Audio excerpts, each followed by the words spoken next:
A paz do Senhor, minhas amadas.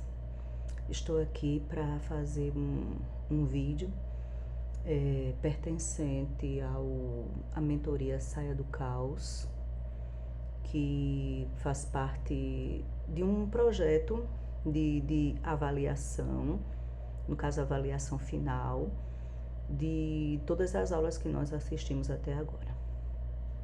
O Saia do Caos é um módulo que está dentro do Mulheres de Força. E sou grata a Deus por esse acompanhamento, porque muita coisa na minha vida mudou. Diante do que eu era, diante do que eu sou hoje. Não cheguei ao nível ideal espiritualmente, né? Mas sabemos que todas as coisas têm cooperado, sabemos que é uma caminhada, e nessa caminhada, morrendo de medo, eu entrei no batalhão do Saia do Caos, de não dar conta, e chegamos até aqui, até o fim.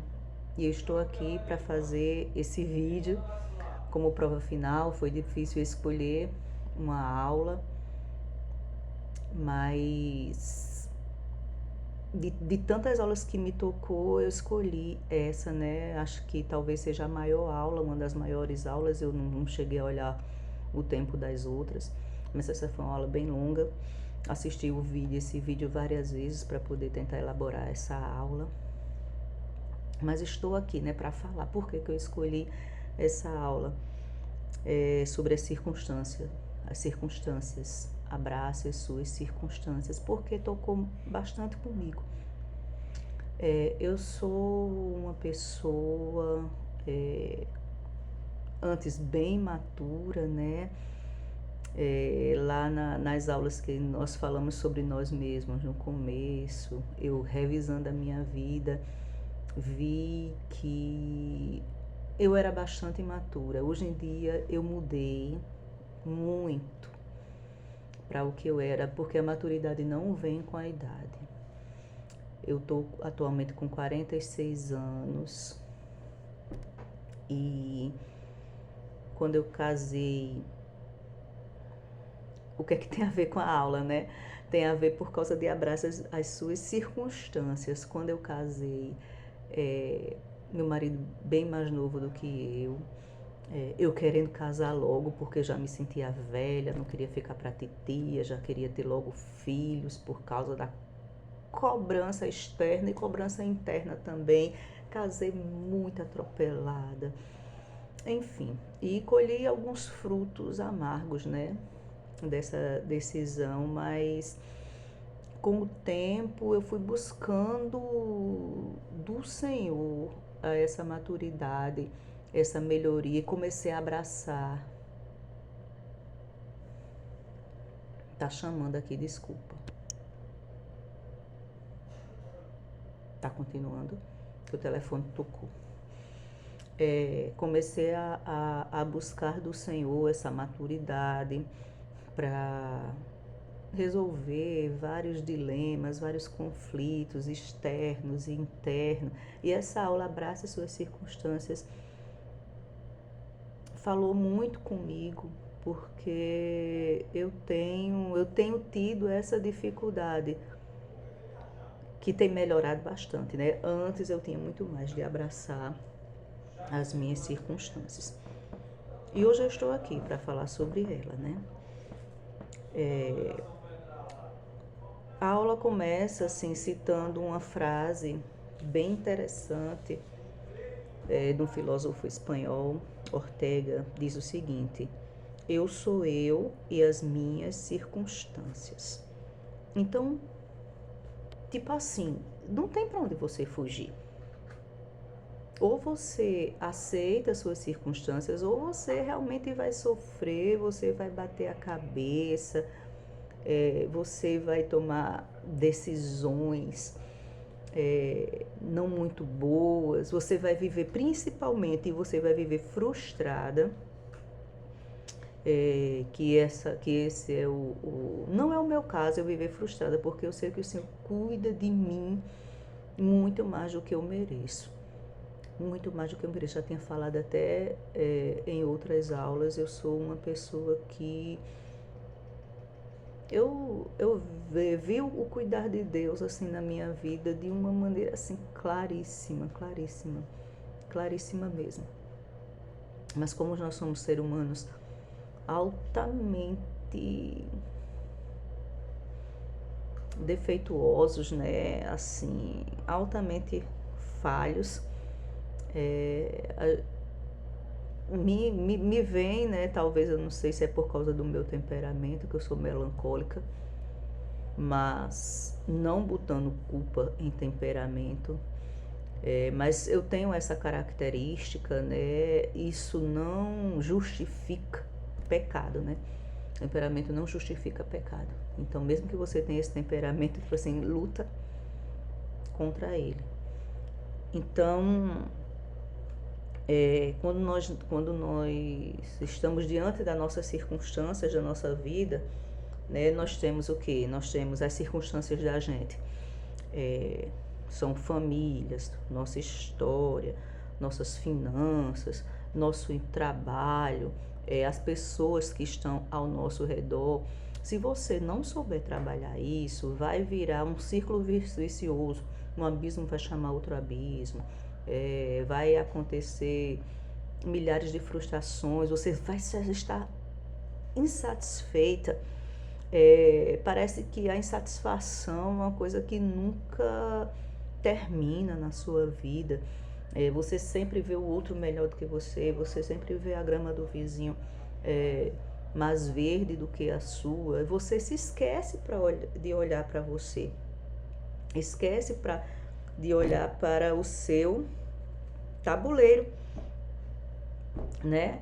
E começa a entrar em pecado. Muitas vezes começa a entrar em pecado. Tipo, quando você, por exemplo, você tem uma família, você não escolhe a família que você nasceu. Não escolhe a família que você vai pertencer. Não escolhe o seu pai, não escolhe a sua mãe, não escolhe os seus irmãos. O marido você escolhe. Então, se você, aquilo que não cabe a você mudar radicalmente, e você tem que se adaptar, então você, não, peraí, o que eu não posso mudar nessa situação? A gente tem que avaliar aquilo que a gente pode mudar e aquilo que a gente não pode mudar. Então, tudo na vida tem isso. Lá na frente eu vou falar sobre a questão de aceitar, não é uma passividade. E você cruzar os braços e dizer, não, eu não posso mudar isso, então que fique por isso mesmo. Muitas coisas a gente realmente não pode mudar. A situação, muitas coisas, tipo, a gente não pode mudar a nossa família, a gente não pode mudar onde nós nascemos, certo? Se eu fosse querer escolher, eu queria escolher ter nascido assim, ter nascido numa família mais equilibrada, ter nascido numa família mais rica, né? Mas se você não pode mudar a situação, mude você. Mude o seu jeito de ver aquela situação. Então, eu tô assim, nesse processo. Aquilo que eu não posso mudar, que o Senhor me mude os meus olhos. Que o Senhor me dê olhos bons para ver aquilo que está planejado por Ele. Não é verdade? Então, vamos para aqui. Então, quando se apresenta aquelas circunstâncias, que são circunstâncias muitas vezes que eu disse, você tem duas opções em relação àquelas suas circunstâncias. Aquilo que você pode mudar, aquilo que depende de você, se mova, mude. Por exemplo, eu queria ter casado com um marido rico, meu marido é pobre, não sei o quê, estou passando situações financeiras difíceis, Meu marido está desempregado, eu estou desempregada. Então tem coisa que você pode fazer. O que é que você pode fazer para mudar essa situação? Enquanto talvez o emprego não chegue. O que é que você pode fazer para você se qualificar? O que é que você pode fazer para você galgar um posto maior no seu trabalho, ao invés de ficar só o tempo todo reclamando do seu chefe, reclamando que o dinheiro está pouco, reclamando que está faltando as coisas dentro de casa? E tem as coisas que realmente nós não podemos mudar de jeito nenhum, que nesse caso a gente pode orar e pedir a Deus uma mudança no nosso coração. Nesse caso, uma mudança no nosso coração. E uma coisa que tenho aprendido aqui, que esse modo, assim, quando você não tem o coração tratado em relação às suas circunstâncias, você peca. Você peca de várias formas. Então, aqui diz assim, terceirizar a culpa. Quando você não aceita as suas circunstâncias, você terceiriza a culpa. Ah, isso está acontecendo, não é por causa de, é por causa de todo mundo, menos por causa de você. Né? Então, você procura se vitimar, você procura... Você, não é nem a questão que você procura, você cai, né? Você cai no pecado, em vários pecados, inclusive da vitimização. E eu tenho aprendido que no curso que a vitimização é um pecado assim muito desagradável diante dos olhos de Deus. Não que exista pecado agradável, né? Mas a gente acha que é só uma besteirinha. Ai, coitadinha de mim que estou passando por isso. Coitadinha de mim que estão fazendo isso comigo. Coitadinha de mim, do marido que eu tenho. Eu sou uma pessoa tão boa. Eu não merecia estar passando por isso. Então, isso é um pecado. Por quê? Porque quando a gente, como eu já falei aqui, a vida é como um tabuleiro. A vida é um jogo, é um tabuleiro de xadrez, vamos dizer assim. Cada um tem o seu. Cada um tem o seu. Então, se você tem aquela situação ali específica, então não adianta você estar olhando o jogo do outro. O outro está lá jogando o seu jogo e você tem que jogar o seu jogo também, né? Você tem aquelas suas peças ali, pronto, eu tenho isso aqui. Eu tenho aqui a minha dama, eu não entendo muito de jogo de xadrez. Não entendo muito, né? Mas faz de conta que eu entendo. Eu tenho aqui o meu cavalo, eu tenho aqui os meus peões. O que é que eu posso fazer aqui com esse jogo? Porque é um jogo que eu não jogo com outra pessoa. Assim, toda a jogada depende de mim. A outra pessoa vai fazer a jogada, mas assim, o resultado, o movimento das peças ali depende das minhas decisões. E quando você acha que o seu jogo tá ruim, o jogo do outro tá bom, você, como eu disse assim, acaba caindo em muitos laços. Quando você não aceita as suas circunstâncias, você cai em vários laços, você vai cair em vários pecados. Como assim? Vem principalmente, além da murmuração, como eu falei, a questão da vitimização, que a vitimização puxa a murmuração, né? E murmuração é um pecado assim que dói muito no coração de Deus. A gente viu que reclamação, você está reclamando, entristece o coração de Deus, como aconteceu com o povo de Israel no deserto. Assim, Deus cuidou tanto do povo de Israel no deserto e nada estava bom, tudo estava ruim, eles nunca estavam satisfeitos, nunca. Se foi roupa não faltava, quando tiveram sede, a água foi dada de beber, comida sempre teve para eles, mas mesmo assim eles sempre procuravam um defeito em alguma coisa. Então, às vezes a gente sempre vai procurar um defeito em alguma coisa. E o pecado da murmuração é um pecado muito triste. né, que nos faz não que faz com que nós não aceitamos as nossas circunstâncias e ainda reclamamos, não é? Ainda reclamamos do que está acontecendo conosco. E além do pecado da murmuração, quando você não aceita as suas circunstâncias, você vem justamente acompanhado com outros pecados, como por exemplo a inveja, a ira, a cobiça. Porque quando você, por exemplo, cobiça a vida de alguém, quando você deseja a vida de alguém, que a vida de fulano sempre é melhor do que a minha, eu queria ter a vida dela, se eu tivesse um marido como o dela, aí vem a inveja. Já vinha a murmuração, vem a cobiça, vem a inveja, por consequência vem a ira.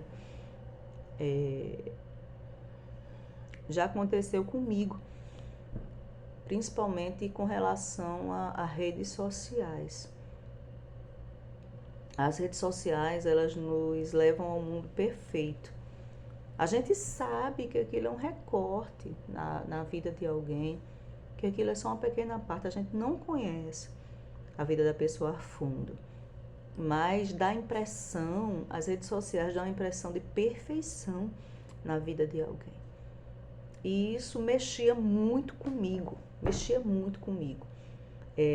Eu via as coisas das pessoas tão perfeitas, as casas perfeitas, a pessoa dava conta de tudo na vida, dava conta de trabalhar, dava conta dos filhos, dava conta da casa, dava conta do marido, dava conta da igreja, tinha uma vida espiritual altamente elevada. E eu via aquilo e olhava para mim, aí ficava assim, o meu pecado era ficar com raiva e frustrada. Cobiçava, achava, droga, todo mundo consegue, porque só eu que não consigo. Né? Fulana faz isso, eu sou assim, né? Realmente isso me frustrava muito. Eu ficava com raiva e frustrada, porque eu ficava olhando a vida das outras pessoas. Aí eu comecei a olhar para o meu tabuleiro, sim, o que é que eu vou fazer? E se não der? E se não der, tudo bem. No outro dia tenta de novo, tenta de novo, tenta de novo. O importante é não desistir. O importante é não desistir. Enfim, então vamos continuar aqui. Aceitar, quando falamos em aceitar nossas circunstâncias, né, você vê as coisas e simplesmente por cruzar os braços e dizer, não, aqui acabou, isso aqui é assim mesmo e pronto. Não é uma passividade, certo? Não é uma passividade, nem assim, tipo, como eu falei, assim, o que é que eu posso fazer com isso? Porque existe sempre alguma coisa que você pode fazer. Sempre existe. A sua vida não é passiva, a sua vida é dinâmica. Existe sempre alguma coisa para você. Sim, aconteceu isso até agora. E agora? O que é que eu posso fazer para mudar?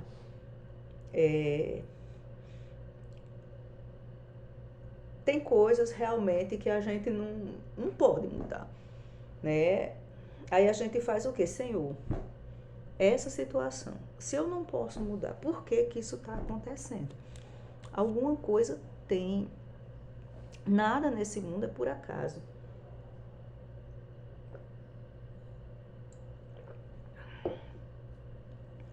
E sim, nós podemos não ficar questionando a Deus aquilo que aconteceu, aquilo que está acontecendo, mas dizer, mas Senhor, para quê?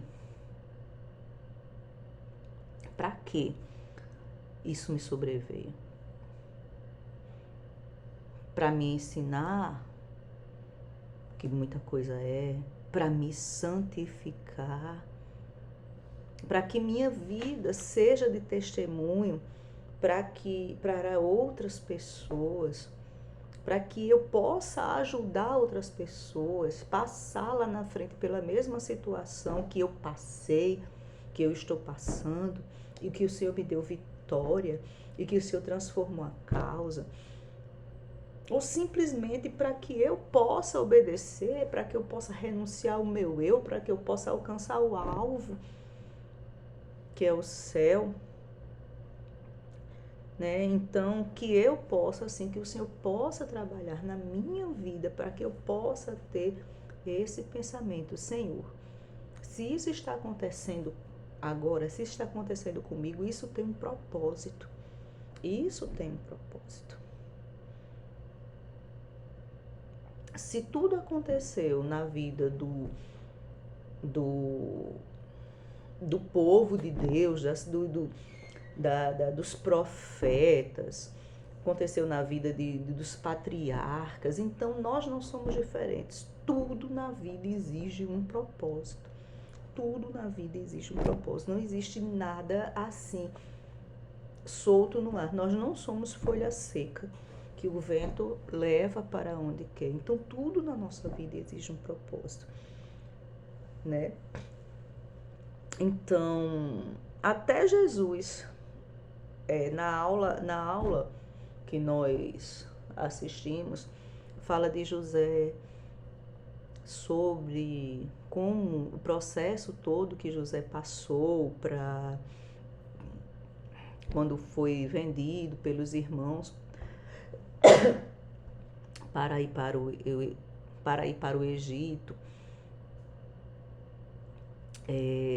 Fala sobre José, fala sobre Davi e tantos outros, assim, tantos e outros guerreiros que tudo teve um propósito. A gente vê isso na vida de Paulo, vê isso na vida de Paulo principalmente, né? De tantas e tantas coisas que aconteceram por amor do Evangelho e principalmente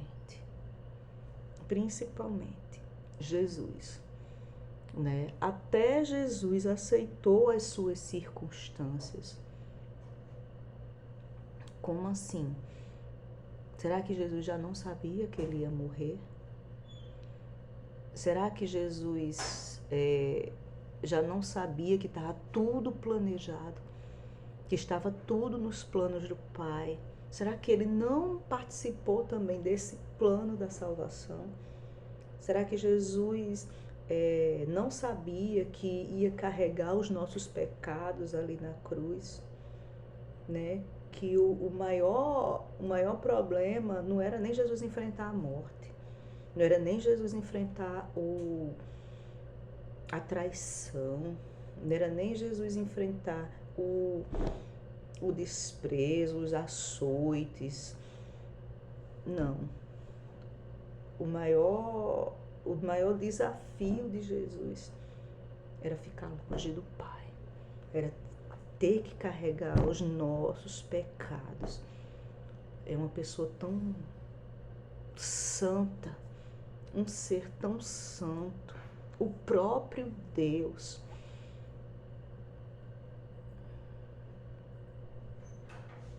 Ter que carregar, levar sobre si todos os vis pecados da humanidade. Mas Jesus, ele teve que aceitar isso. Tipo, por amor a nós, pela nossa salvação, pelo nosso resgate das mãos do inimigo. Tipo assim, eu tenho que enfrentar. Ou eu enfrento, ou os meus filhos não serão salvos. Não existe outro nome, não existe assim, não existe cordeiro para expiar os pecados da humanidade, a não ser eu, o cordeiro perfeito, o sacrifício definitivo. Então essa era a circunstância de Jesus. E a palavra de Deus diz que ele foi obediente até a morte. Ele obedeceu até a morte. Ele aceitou as suas circunstâncias também. Tá bom, Pai. Não é assim que tem que ser, então é assim que vai ter que ser. Então que nós possamos também agir como Jesus. Se é assim que tem que ser, Senhor, trabalha em mim. Trabalha no meu coração. Muda o meu coração, muda o meu modo de agir, Senhor. Me ajuda a ser obediente, que eu seja obediente como o Senhor. É para mim também, porque muitas vezes outras e outras circunstâncias eu não posso mudar, mas Jesus precisa tratar o meu coração. Jesus precisa tratar o meu coração, porque tudo tem um propósito. Tudo tem um propósito.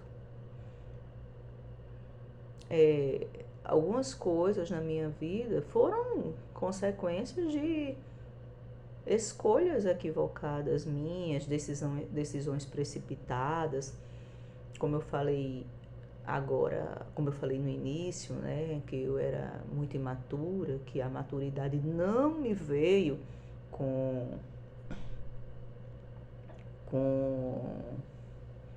a idade. Eu já me considero já uma coroa, né? Uma coroa. E quando eu casei, justamente eu já era tipo uma coroa e todo mundo vai ficar pra titia, né? Porque aqui na minha cidade tem isso. De ficar pra titia. E eu praticamente empurrei o meu noivo pra casar. Ou seja, eu que disse, olha, nós vamos casar. Eu, na verdade, foi que pedi ele em casamento, né? Eu, na verdade, que resolvia tudo. Eu que, na verdade, tipo, era a cabeça do relacionamento.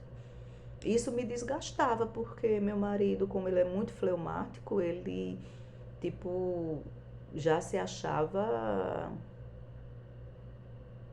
vamos dizer assim, se achava confortável. Achava confortável em ter que... Não, aliás, em não ter que tomar decisão. Em não ter que tomar decisão. E nisso me desgastava, né? Porque eu dizia, caramba, só eu que tenho que fazer tudo, só eu que tenho que resolver. Eu dizia, cara, tipo, eu casei praticamente empurrando ele pra casar, tipo, sem ter certeza que ele realmente era a pessoa da minha vida, que pela grande passividade dele, graças a Deus o Senhor tem mudado. Graças a Deus. O Senhor tem me mudado o meu coração. Aí nisso vem a minha mãe, vários problemas dentro de casa. Fui morar com a minha mãe. Aliás, fui morar com a minha mãe, não. No começo eu fui morar com a minha mãe, mas não queria me desvincular dela, não queria cortar o cordão umbilical. Já velha, já, por comodidade minha, trabalhando fora, mas eu queria uma pessoa que estivesse ali comigo. Já 30 anos de idade, menina mesmo, menina mimada.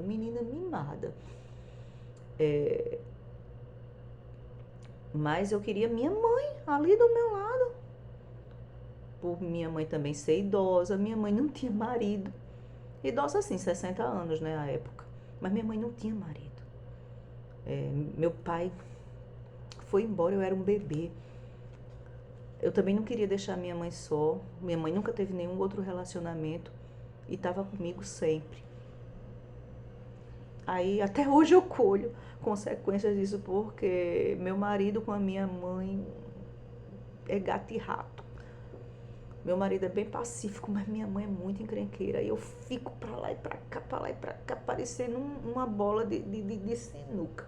E eu muitas vezes não sei contornar essa situação. Não sei, eu tenho orado, pedido a Deus para que o Senhor contorne essa situação de estar debaixo do teto, assim, com uma mulher muito rixosa, que reclama de tudo, que vê problema em tudo, que sabe, para ela nada está satisfeito, que não aceita as suas circunstâncias, que tudo tem que ser do jeito dela, tudo. Até no meu marido ela quer mandar na hora que reclama com ele, que diz que ele não faz nada que preste, meu marido fica muito estressado, já quis sair até de casa por conta dele, eu fico sem saber o que fazer. E eu fico só orando ao Senhor, Senhor, me ajude a gerenciar essa situação, porque fui eu, que eu também não sabia o que fazer à época que aconteceu. Então são coisas assim que muitas vezes eu não sei o que fazer. Mas a gente vai orando, trabalhando e pedindo ao Senhor que haja nas nossas vidas, porque a vontade dele é boa, perfeita e agradável. E sem contar que tudo isso pode nos colocar mais próximo da presença de Deus, né? Quando a gente é provado, estou contando só uma determinada parte, mas existem outras e outras situações, né? Através de muitas vezes às vezes situações que o inimigo nos coloca, como por exemplo aconteceu com Jó. Às vezes existem situações que Deus mesmo coloca assim para realmente Deus mesmo para provar a nossa fé. Existem situações que são situações da vida, é só a vida acontecendo e você está reclamando das circunstâncias da sua vida normal, como filho que faz bagunça, como ter que trabalhar, ter que acordar cedo, ter que cozinhar. Então tem situações que é da vida mesmo e você está sem aceitar. E tem situações que é o inimigo que coloca na sua vida. Isso aí eu já falei. E tem situações que você mesmo se coloca. Então, as situações mesmo que você se coloca, então você tem que parar para pensar e dizer, peraí, fui eu que me coloquei nessa situação. Será realmente que é perseguição do inimigo? Será realmente que é Deus me provando?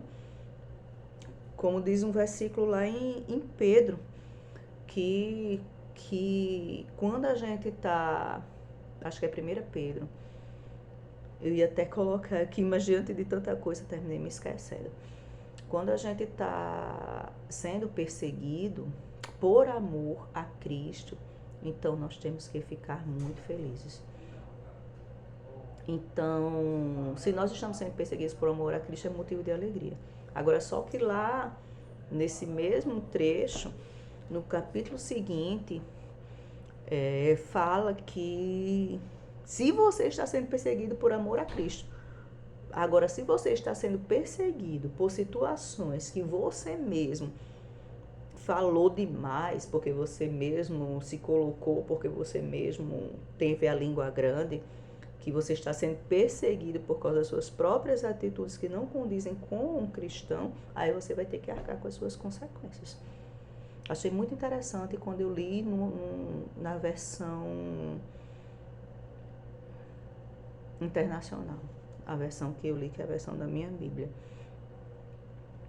Então devemos ver quais são esses tipos de circunstâncias que nós estamos enfrentando. E por fim, nós não somos capazes sozinhos de aceitar as nossas circunstâncias sem a ajuda de Deus, sem a ajuda do Espírito Santo. Então, devemos orar todos os dias para que esse tratar de Deus nas nossas vidas venha mais e mais nos nossos corações. O molde de Deus, o oleiro de Deus tratando o vaso, né? Porque nós, pela nossa própria força, nós não conseguimos. Então, a gente tem que orar todos os dias e pedir a Deus que nos ajude a ser como Jesus.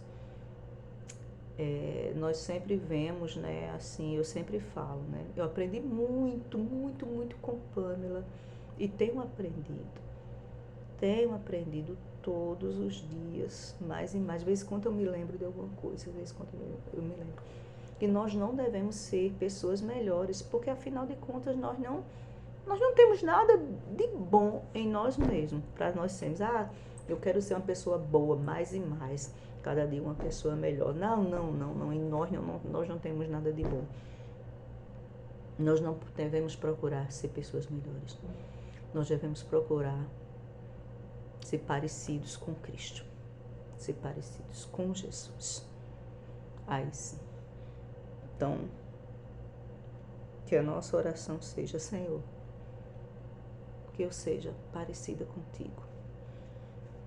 E assim como tu aceitasses as circunstâncias, fosses até o fim, nos propósitos de Deus.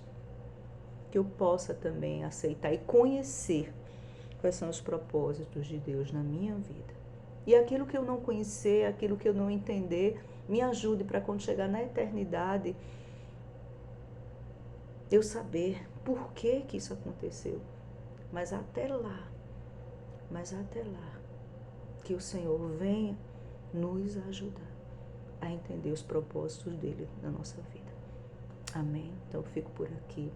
Essa foi a minha reflexão da aula.